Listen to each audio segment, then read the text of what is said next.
Коммерциялык банктарда жана акча алмаштыруучу жайларда доллардын курсу төмөндөй баштады. Учурда доллар 84,45 сомдон сатылып, кайра 84,60 сом менен сатып алынууда. Доллардын наркы 2021 жылдын 22 январына чейин 85-86 сомдон түшкөн эмес. Адистердин айтымында чет элдик валютанын сомго карата төмөндөсү бир нече факторлор менен байланыштуу. Анын ичинен Brent мунайынын бир баррелине болгон баанын 60 долларга чейин көтөрүлүүсү негизги себеп катары сыпатталууда. 2020 жылдын май айында бул баа 30 долларды түзгөн.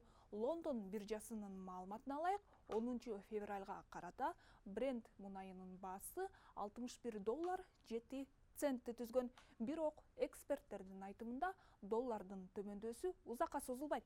Жазында доллар өзүнүн позициясына кайтып келип 85 сомду түзүшү мүмкүн.